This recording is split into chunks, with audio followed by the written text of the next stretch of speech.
Good evening. Today I will be explaining how to make a tie-dye shirt. In this example right here, this is a finished product of a tie-dye shirt, but we're going to go through all the steps so you can effectively, at the end of this demonstration, make your own tie-dye shirt. So first we're going to start with the supplies you will need to gather before you start making a tie-dye shirt. You will need your rubber band, you will need your gloves, you also need your tie-dye paint. You can buy these things separately. You can also get, like here in the picture, you can get a kit, and this tie-dye kit, you just add water to the tie-dye paint. Some types of tie-dyes you don't have to add water. It already comes, everything comes prepared for you. You will also need a bag to lay your shirt on before you start painting your shirt. Also, you will need a plain white shirt.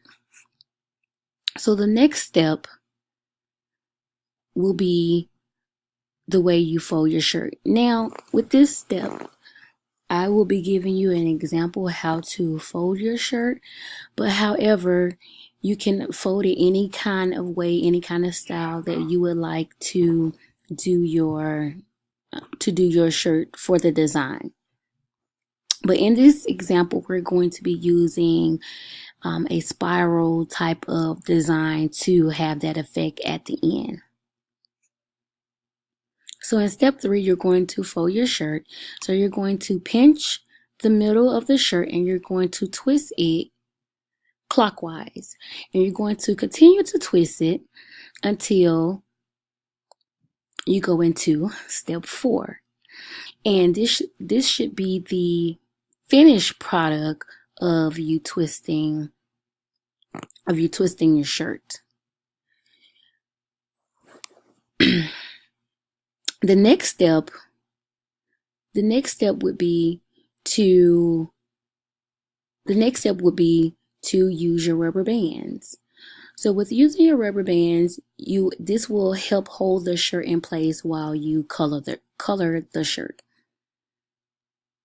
The next step it will be to dye your shirt. So you will dye your shirt, and with dyeing your shirt, you will also use the rubber bands, lift up the rubber bands so you can get under the rubber bands and in between the folds. Make sure you put the paint. You can do it any kind of color that you want. Here's red, yellow, and so on and so forth. So these are the colors that was chosen, and it's on, as you can see here, on the white, on a clear paper. And you're just going to make sure everything is colored in the color that you want for your shirt. After that, you're going to use the plastic Ziploc bag, and you're going to let your shirt sit in there for 6 to 8 hours, or you can let it sit overnight, which helps the color to absorb in. The next step would be to rinse the color, and you're going to rinse your shirt until the water is running clear. And that just lets you know that you have gotten all the excess paint off of the shirt. In step 10, you're going to hang it up to air dry, and this will be your finished product for your shirt. So I hope you enjoyed the demonstration. Thank you.